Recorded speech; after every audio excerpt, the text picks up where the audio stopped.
Oxycodone may have held the title of the most widely known and efficient painkiller of all time, but its dark history cannot be ignored.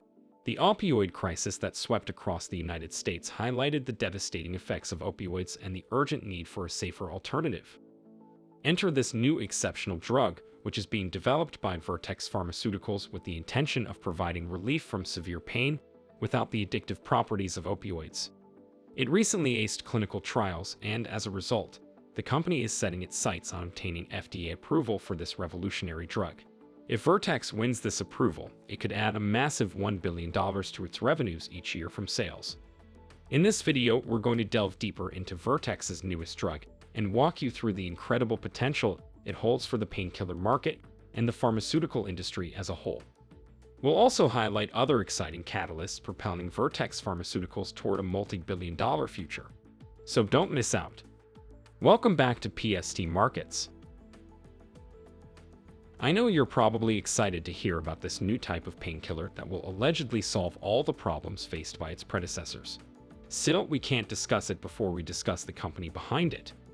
Vertex Pharmaceuticals is a biotech company specializing in developing and selling medications for treating cystic fibrosis, a life-threatening disease affecting the lungs and digestive tracts. The company's treatments for this disease include best-selling drugs like Trikafta, which brought Vertex $6.6 billion in just the first 9 months of 2023. Now it's making a significant move in the painkillers market and adding another game-changer to its product offerings. Recently, the company said that its experimental painkiller, which is being tested as an alternative to addictive opioids, significantly decreased post-surgery pain in late-stage trials. This new drug works by blocking pain signals at their origin before they reach the brain. In 2 late-stage studies on more than 1,000 patients, it was effective in reducing the intensity of pain after 48 hours. As a result of the news, the stock had a mini rally of 2%, and the price increased to around $435.82. Even though it had impressive results, the drug, known as VX-548, didn't work better than an opioid. But the problem with opioids is that they're very addictive and have caused a horrific epidemic in the US. You probably know of oxycodone, the most infamous opioid of all time. It was developed by a company called Purdue Pharma in the 1990s. The company promoted the opioid as a non-addictive drug, and Purdue Pharma paid many doctors to start prescribing oxycodone to their patients all around the country. People got addicted to the drug they were told was non-addictive, and many have started abusing oxycodone. As a result, Purdue Pharma made $31 billion, but that came at the price of many people overdosing and losing their lives. In fact, 500,000 people died from overdosing on prescription and illicit opioids from 1999 to 2020. As you'd expect, Purdue Pharma was heavily criticized for its role in the epidemic, and the family that ran it, the Sackler family, was called the most evil family in America.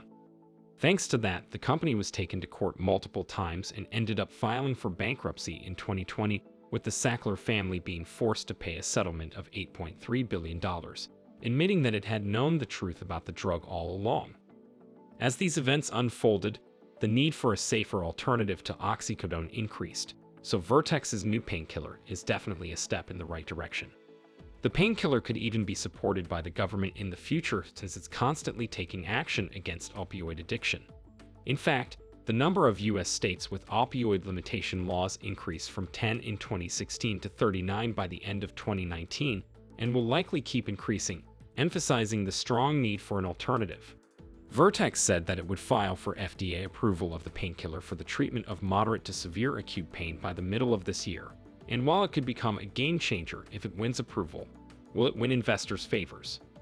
Wall Street seems to think so, as its analysts estimate that sales from VX-548 could exceed $1 billion if it gets FDA approval. Comparatively, oxycodone has made around $3 billion each year since its release. It wouldn't be a surprise if VX-548 got close to this level, since the size of the market for a drug like this is massive, with around 80 million patients being prescribed medicine for moderate to severe acute pain every year in the US. But this isn't all. There's also a huge opportunity for VX-548 in the chronic pain market, which is worth more than $2.5 billion.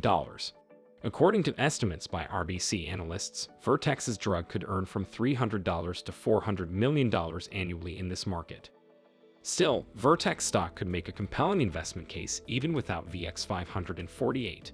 To show you what I'm talking about, let's take a look at a recent piece of news that could push Vertex's revenue potential into the multi-billion-dollar range.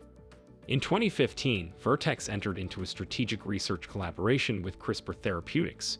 Together, they developed exa-cel, a gene-editing therapy for sickle cell disease and beta thalassemia.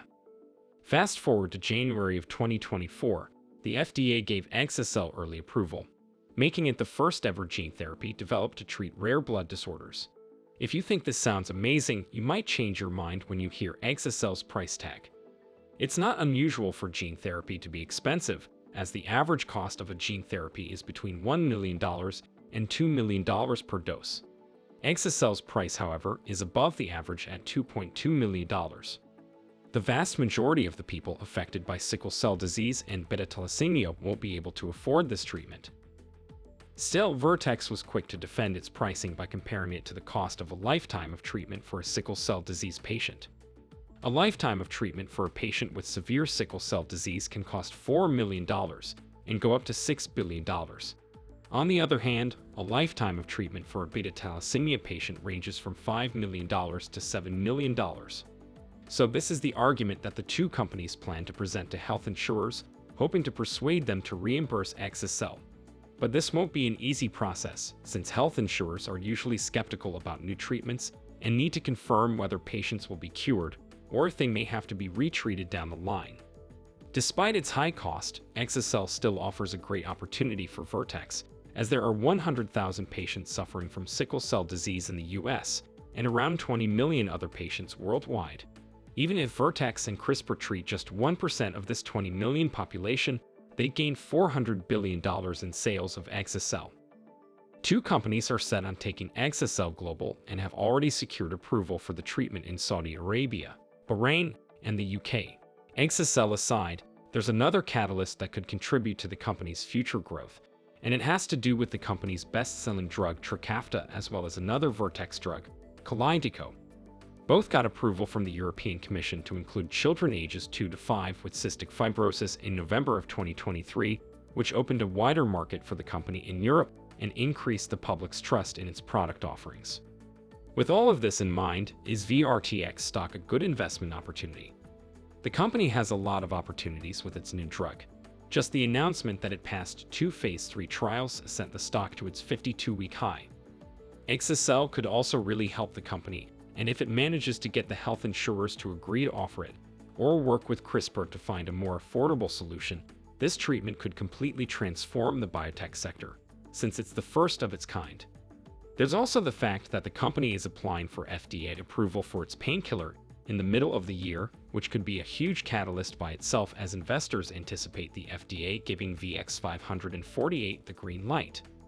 So now might be a good time to get into Vertex stock if you're interested in it, or if you already have shares in the company, then it might be wise to hold them. Well, that is everything for now.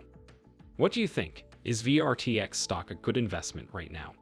Please let us know in the comments below. And if you haven't, please subscribe and leave a like for this video. Your support helps us continue our work. Thanks again for your support, and I will see you in the next one.